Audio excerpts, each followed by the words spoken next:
En s'intéressant à nos us et coutumes, nous participons à l'éducation de la nouvelle génération.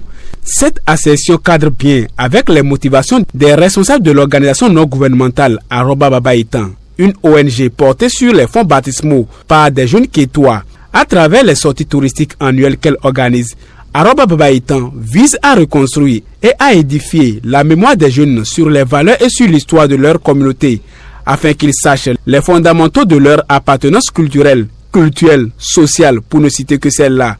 C'est ainsi que le vendredi 30 août dernier a lieu la 5e édition de leur sortie touristique et culturelle annuelle. Aroba Baba Itan est une organisation non gouvernementale, une association qui réunit les filles et fils de Kétou, de leur culture et mœurs. Qui dit culture parle aussi de notre histoire dans l'ensemble.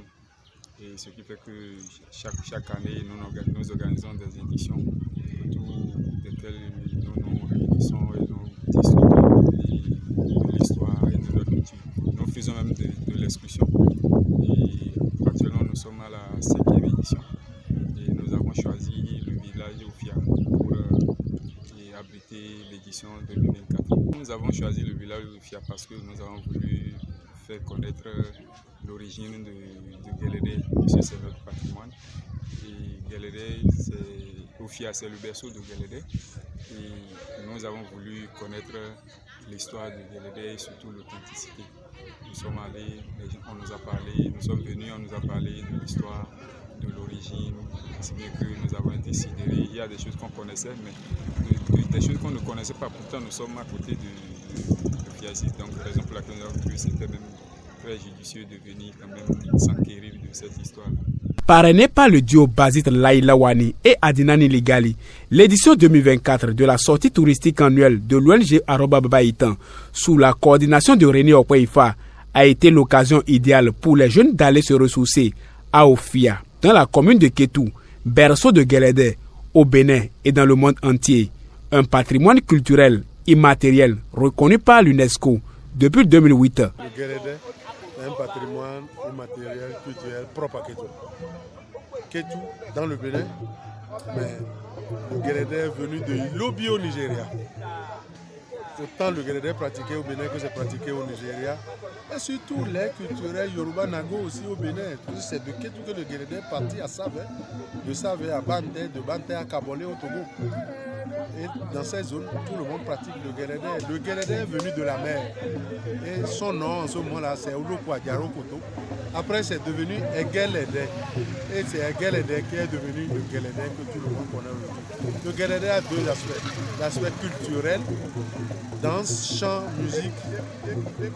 C'est ça l'aspect culturel. L'aspect culturel, là, quand on consulte le phare, on nous oriente vers le temple de Guélédé où on adore nos mères. On venait nos mères, on les supplie, on leur fait des rituels. De l'histoire, de l'animation culturelle et de la dégustation de mets locaux, ce sont autant d'activités qui ont donné un cachet spécial à cette sortie touristique. À chaque édition, les participants venus de différentes couches socio-professionnelles ne veulent toujours pas se faire compter l'événement. À la première édition, on ne pouvait pas savoir que ça allait continuer. Mais si aujourd'hui, on est à plusieurs éditions et qu'il se trouve toujours des jeunes, pas les moindres, les jeunes étudiants, les jeunes élèves, les jeunes cadres et puis les jeunes artisans qui s'intéressent à ça, ça veut dire qu'il y a un besoin fondamental que nous devons chercher à combler. Le besoin de savoir qui on est, le besoin de savoir notre identité, le besoin de pouvoir parler de nos pratiques culturelles, sociales, avec une certitude, une certaine maîtrise de ces choses. Ce besoin-là, nous ne devons pas minimiser ça. Maintenant, quelles sont les occasions que nous pouvons saisir pour le faire? C'est des occasions qui rassemblent comme celle de la fête de Ologodogo, où tout le monde trouve quand même un bout de temps pour ranger les occupations et venir quand même et se récréer, se ressourcer. Je pense qu'on peut saisir ces occasions-là pour faire ces genres de migration, de retour, je dirais de marche-retour vers la source.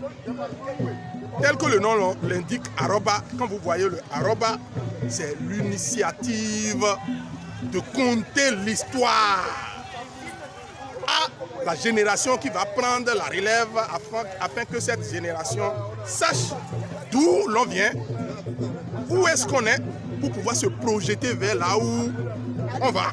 La 5e édition de la sortie touristique annuelle de l'ONG Aroba Baba-Itan est dorénavant conjuguée au passé.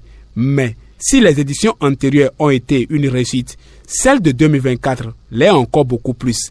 Les regards sont déjà tournés vers celle de l'année prochaine avec beaucoup d'enthousiasme et d'engagement.